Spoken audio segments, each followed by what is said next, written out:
You learned from Acts that nothing will stop the march of God's grace through His church.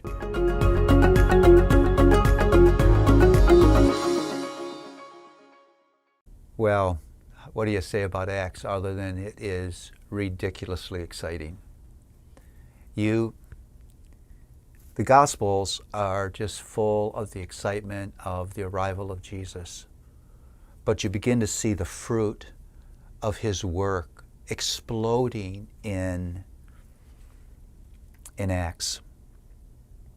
From the cross and the resurrection to Jerusalem, to Judea, to Samaria, and across the known world to Rome. Acts is amazing. You could title Acts Preach the Gospel, because a third of the content of Acts is actually speeches or sermons. It's where you begin to see the gospel formed into this way of thinking about us, the way of thinking about our world, the way of thinking about this person Jesus and what He has provided. And because that message is to be carried to the world, empowerment is needed. Help is needed. We are not capable of doing the work of the gospel justice. And so in Acts 2 we see the gift of the Spirit. As the Spirit is given, you see the fulfillment of those promises of Jesus that I'll be with you always. We become the place where God dwells.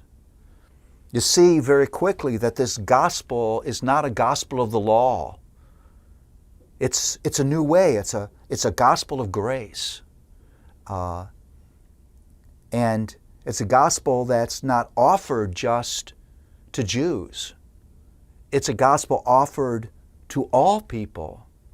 Acts 10, we see that very clearly depicted as Peter is called to bring the gospel to Cornelius and has to deal with the fact that there's a new economy, there's a new people, there's a new call in the gospel. For the first time, we see the people of God that Jesus came to restore now collected into this thing called the church. That's what we are now part of. And it's a gospel that is not thwarted by enemies and persecution and opposition. You see, the exact opposite, that opposition, that persecution is actually God's tool to propel His church. Listen, you learned from Acts that nothing will stop the march of God's grace through His church. Church is God's powerful tool of change on earth.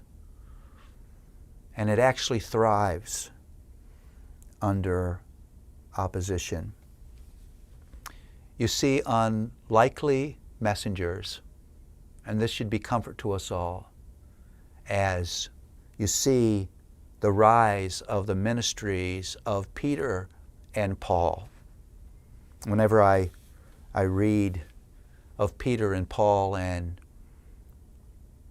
the second opportunity they were given, I think how impatient and how judgmental I am. If it had been me, Peter wouldn't have ever gotten a second chance. And Paul wouldn't have gotten his first opportunity. But that's why this is a gospel of grace. No one measures up. That's why Jesus had to come. Because He alone is able to measure up to God's holy standard. And so it's very clear that the message that needs to be taken to the world by this newly formed church is Jesus Christ. Jesus Christ, and Him crucified and Him risen. Jesus Christ is our hope. Jesus Christ is our message. And whether that's carrying that to your children, or to your spouse, to your neighbors, or around the world, Christ is our message because Christ is our hope.